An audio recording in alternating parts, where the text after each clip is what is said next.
Angas pre. Sobra. Shout out po kay Rix, kay Jerome, kay Glenn, sa sino to, hindi maintindihan. Kay Dave. Shout out sa inyo, mabuhay kayo guys. May walang disiplina. Puro kayo pang karnabal. Welcome to Kuya Jet TV. 3:30 na nga ng umaga nang makarating kami dito sa part na to ng Alsace. At mula dito, kailangan pa namin magmotor ng mga 5 minuto para marating ang Mount Tarak Ridge Drop-Off. Kung saan doon na nga naghihintay yung aming tour guide na si Kuya Dave. Ang aakyatin mo ngayon is medyo high. Bago nga magsimula ang aming pag-akyat, ay binigyan kami ng ilang paalala ni Kuya Dave. Isa na dito ang leave no trace. Kung saan, ano man ang dala mo papunta, dapat dala mo rin siya pabalik. Bawal magkalat at bawal din mag-vandalize. Simple lang naman yon, pero marami pa rin makukulit na hindi yun kayang sundin. After ng short briefing, ay nagsimula na rin kaming maglakad. Bago ka pala makarating sa tuktok nitong Mount Tarak, ay dadaan ka sa 6 na level. Level 1, may konting ahonin ka ng pagdadaanan. Pero take note, level 1 pa lang yan. Level 2 naman ay halos parehas din ng level 1. Same ahonin, halos pareho lang din ang hirap. Level 3, hindi naman ganun ka-assault ang daan sa level. Pero kailangan mo mag-ingat dahil may mga parte ng daan, konting pagkakamali mo lang, ay pwede kang mahulog sa bangin. Para sa akin ang level 3 pa rin, ang pinakamahaba sa lahat ng level. Next is level 4. Sa level na ito ay magsisimula na ang matitinding assault. Kung saan kailangan mo nang humawak sa mga tali, sa ugat ng mga puno. At dapat ka na rin mag-ingat sa mga batong hahawakan mo dahil pwede itong mahulog, tumama sa mga taong sumusunod sa'yo. Level 5, medyo excited ka na sa level na to. Kasi pagkatapos ng level na to, ay masisilayan mo na ang Mount Tarak Ridge. Para sa akin, same intensity lang sila nung level 4. Puro assault na rin ang dadaanan, may mga tali at ugat ka na rin hahawakan. Siyempre, ang level 6. Dito sa level 6, hindi naman super assault ang labanan. Pero kailangan mo ng tibay ng loob. At bawal to sa mga may fear of heights. Kasi sobrang lalim ng mga bangin at may kakitidan ng mga daan. Maraming hikers nga ang hindi na nagkukontinue dito sa level 6. Okay na sila sa level 5 kasi medyo delikado na nga ang daan dito. Pagkatapos ng level 6, ay mararating mo na ang Mount Tarak at masasabi mo, nagtagumpay ako! Hindi congrats, kauna. Kaya samahan nyo kami at saksihan nyo ang naging journey namin sa pag-akyat dito sa Mount Tarak. As you can see, madaling pa lang ay sinimulan na namin ang paglalakad. Target kasi namin makarating sa ridge sa mas maagang oras para naman ma-enjoy namin yung view doon. At syempre, makapagpahinga pa kami sa tuktok. Makaligo pa kami sa Papaya River. Ay, nilolook forward ko talaga yun eh. Kasi gusto kong maramdaman yung sinasabi nilang malamig na tubig. Sa part na to nga ay meron na kaming mga akyatin. Sa totoo lang, sa part na to talaga ako nakaramdam ng pagod. Hindi ko alam, siguro nasasuffocate ako kasi wala akong nakikita. Sobrang dilim kasi. Buti na lang mahusay yung tour guide namin. Kasi binusog niya kami sa pahinga. Yung konting lakad lang, pahinga na naman. Tapos pahinga ulit. Pero ox lang kasi puro first timer kaming lahat. O, tignan nyo, pahinga na naman to. Joke lang. At that point kasi, papasok na kami sa level 3. Medyo delikado daw doon kapag madilim. Kaya kailangan namin magpaliwanag dito para safety kaming lahat. Kaya kinuha namin yung chance na to para makaidlip ng konti. Pero nakaidlip nga ba talaga kami? So, pahinga muna tayo dito guys sa end of level 2. Papasika tayo ng araw dito guys. So, dito daw sa part na to, dito yung papunta sa level 3. Medyo delikado na daw yung daan dyan, kaya kailangan natin magpaliwanag para hindi tayo maalanganin sa daan. So, maliwanag na guys, stretching lang muna at lalakad na ulit tayo. Go! Lah, kailangan ba talaga mag-push up? Alam ko legs lang yung gagamitin natin. Pero bahala ka na. So ayan, tiniretso na ulit natin yung paglalakad sa level 3. Sa totoo lang, favorite ko ang mga daan dito sa level 3. Kasi di siya masyadong mahirap. Alam mo yun, parang patag-patag lang. Parang ka lang naglalakad sa kung saan. Pero may mga bangin dyan. Kaya kailangan doble ingat talaga. So, grabe yung mga daan dito guys. Kapag hindi ka maingat talaga, aray. Grabe. Hindi ka maingat guys. Pag nahulog ka sa bangin na to. Good luck talaga. Dahil galing kami sa pahinga, hindi pa namin nararamdaman yung pagod. Saka, pababa siya. Kaya, hindi kami masyadong pagod. Weh, hindi nga. Hindi pagod pero hindi makapagsalita ng maayos. Bibo. Pagod ka. Aminin mo na. Resting time. Oh, ayan na naman siya. Pahinga na naman yan. Boiled sa pahinga. Pero ox lang naman yun. Para di kami masyadong mabigla. Alam mo na, first timer kami lahat. Lalo na tong kasama namin. May hika yan. Guys, pahinga. Kasama pala natin ngayon sa vlog natin si Jeremy V. Go guys, let's go. Para akyatin to pinakamataas na bundok dito sa Maribeles. Dahil ito lang yung bundok dito.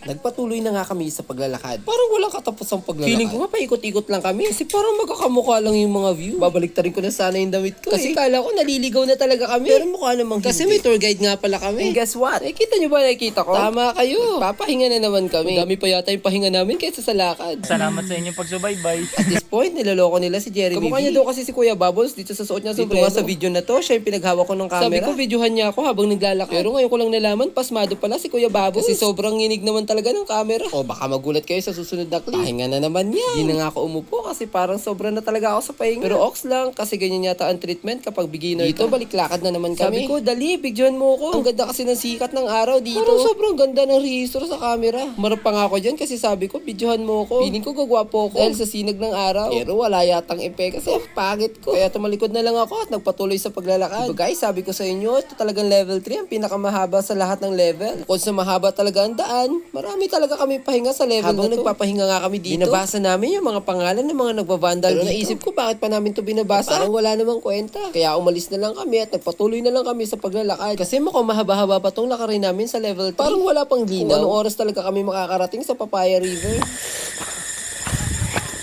Hirap maging vlogger guys. Tagang lagi kang may iwan. Kaya lagi ka tatakbo. At nagpatuloy muli kami sa paglalakbay. Asa kami na sa dulo nito, kararating kaming lahat ng buhay. Ay Siyempre makakarating kami doon ng buhay. Gusto kong sabihin, makakarating kami doon, magtatagumpay. Hindi naman nakakapagod.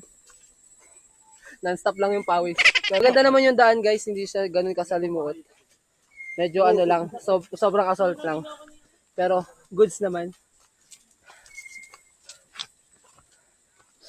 Ano halatang halata mo, ano siya, talagang maraming nag-hike dito.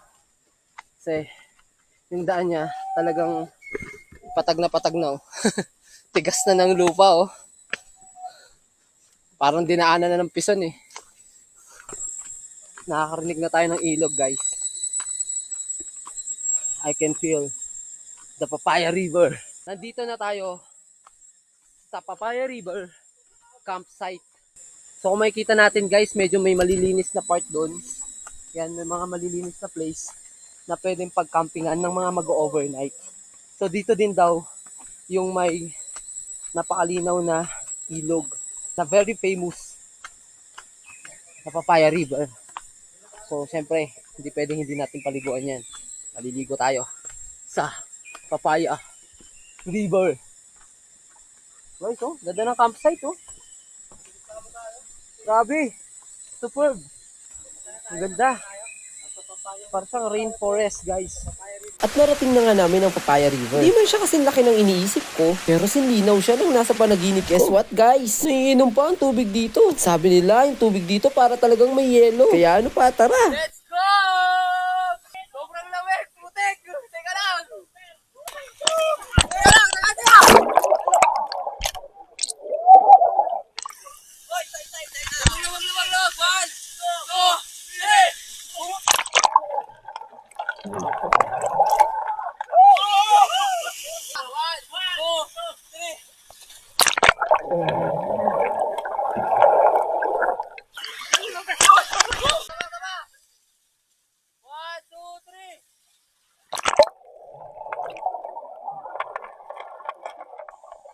Syempre para ma-energize kami, kumain na rin kami dito sa Papaya River. Baon namin, adobo at maraming disabo. Ano yun, disabo? Canned goods ang ibig naming sabihin. At konting pahinga lang, lalakad na ulit tayo. Bit na ulit natin itong mabigat nating wala naman itong masyadong laman. Pero ba't parang ang bigat? Bigat pamalit na damit lang naman to. Pero ewan ko, ba't parang ang bigat? Anyway, let's go to level 4. Let's go, guys.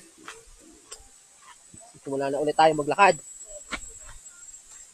Sana may magandang clearing doon sa ridge para mas ma-maximize natin yung punta natin dito sa Mount Tarak Ridge. Kaya nang inaasahan, dito sa level 4 ay magsisimula na ang napakatitinding mga assault. Kung saan gumagamit na nga kami dito ng mga tali, hawakan para makaakyat ka nang hindi ka mahuhulog. Pero sa totoo lang guys, mas nahihirapan ako pag humahawak ako sa tali. Parang mas okay pa sa akin kung hindi ako nakahawak doon. Sa akin lang yun baka sabihin nyo naman. Iba yung sa inyo, iba yung sa akin. Sa akin kasi, basta nahihirapan ako sa tali. Okay guys, tapos na tayo doon sa isang part na may mga lubid-lubid. Hindi natin alam kung meron pa. Pero, kaya naman to. Let's go. At this point, wala sa isip namin ng pagsuko. Siyempre, nasa level 4 ka na. Ngayon ka pa ba naman susuko? Susuka, pero di susuko. Lo, ano yun? Iba na yun, ha? Bad yun. Hindi mo naman itong mga kasama ko. Parang bakas ng pagod, ha? Sana all. Pero parang si Kuya Sed, malapit na yata ang bumigay. Aba, lalayan nyo yan. Baka hikain yan. Hindi natin alam first aid dyan. Ayun guys, yun. Kaya pa, Sed? So guys, tarak yan. Makakababa pa nga daw siya. Let's go. Kayang-kaya. Sabi din ni Kuya Dave, pwede daw mangahoy dito sa Mount Tarak. Pero bawal kunin yung mga nakatumbang puno. Kahoy na nakaharang sa mga daan. Kasi kasama daw yon sa trail. Kumbaga sila yung nagsisilbing obstacle para maging mas extreme ang trail. Kumbaga hindi siya masyadong boring. Ganon. Nakakabudol talaga. Akala namin masarap pero talagang may thrill talaga. Ito nga tinatawag na Tarak Trail. Ngayon, budulin yung mga kasama niyo. Maganda doon, di nakakapagod. Ganda dun pero pas muna ako. Sa totoo lang, dinadaan na lang namin sa biruan. Ang pagod na aming nararamdaman. Sa bawat pahinga, kwentuhan at pagpapatawa. Kasi sa totoo lang, pagod na rin kami. Hey guys, at this point, nandito tayo ngayon sa level 5 ng daan papunta sa Tarak Ridge. Yan. So, yung assault dito guys, papahirap na ng papahirap. Pataas siya, assault siya. Pero meron naman siyang mga tapakan, kaya hindi din naman ganun kahirap din lakaran. Kaya, feeling ko naman kaya natin i-survive to hanggang sa ridge. At sana okay yung clearing doon para makarating tayo hanggang sa peak ng Tarak. So, ayan. So, hindi na nakakapagtaka na isa to sa mga major hike dahil talagang mataas siya. Sa puntong to, ramdam na namin ang pagod at sakit ng mga hita namin. Yun? Masakit pero hindi namin inisip ang sumuko. Dahil gusto namin ituloy ang laban na to hanggang dulo. Yung tipong kahit nahihirapan kami, ramdam pa rin namin yung excitement. Pagkasabi, kung ano ang pakiramdam pag nandun ka na sa dulo. Nakakatuwa lang guys. Kasi along the way ng pag-akyat namin, ay marami kang makikitang mga ganito. Mga paalala na dapat alagaan natin ang kalikasan. Kasi meron silang naibibigay sa atin na hindi kayang ibigay ng sino man. Kasi sa totoo lang, ang pag-akyat sa bundok ay hindi pagpapahirap sa sarili lamang. Sa pag-akyat sa bundok, hindi lang pagod at sakit sa katawan na makukuha mo yun, makakakuha ka rin ng peace of mind. Totoo lang, maganda to sa kalusugan. Pero ang kagandahan nito guys, kahit na very steep yung daan, may mga ugat naman na pwedeng pagkapitan. At yung mga ugat na to, matibay siya guys. So, sobrang tibay niyan guys. Kaya, hindi tayo mahulog dyan. Wow! Lamig na dito. Hoy! Wala nang kahoy! At this point, ay sobrang tumaas na ang adrenaline dahil wala ng mga puno. Alam kong malapit na kami sa dulo. Ilang hakbang na lang, mararating na namin to. Alright guys, nandito na tayo sa malapit na sa taas. Kasi nakikita na natin wala ng puno. Ito na! Kita nyo yun guys, wala ng puno dyan. Ibig sabihin malapit na talaga kami. Matatapos na namin tong pasakit. Etong ano na to, hike na to. At sa wakas narating din natin to guys. Legit na kaming batayan nyo guys. Marebelyano. Whew! We're here! Wow! Ooh! So may wild berry daw dito guys. Oh, wild berry!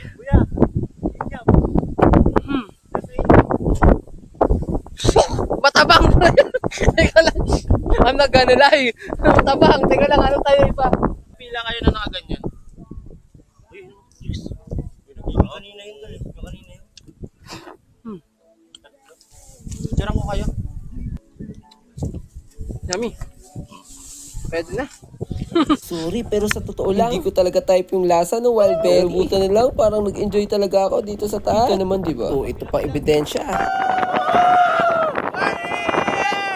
Team Alyon! Here we go again! Team Alyon!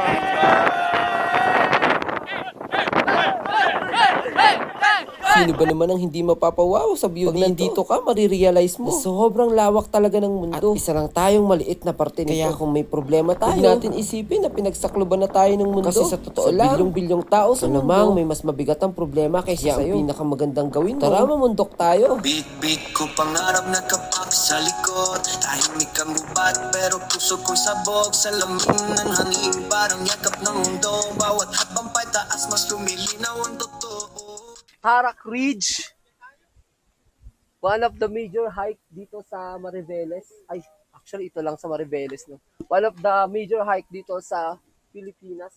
Tarak Ridge! Ano? Tara! Let's go! At this point guys, nagpapahinga muna kami dahil ilang saglit lang ay dederecho na naman kami sa pag-akyat hanggang sa marating namin ang peak nitong Mount Tarak. Tayo ngayon sa campsite ng Mount Tarak Ridge. Papahinga muna tayo dito guys bago tayo tuloy umakyat sa peak. Dito na rin kami nag-lunch. Dahil maganda yung spot dito guys. Malilim. Maraming puno. Pwede ka magkabit ng hammock. Yan. Sa mga walang dalang hammock, pwede din naman maglatag at humiga sa kung saan-saan. Hindi na nga namin kayo bibitinin pa. Ipapakita ko na sa inyo ang naging journey namin sa pag-akyat sa pinakamataas na parte itong Mount Tarak. Dito sa level 6 guys, parang hindi naman siya ganun katarik tulad no inakyat kanina. Kaya lang,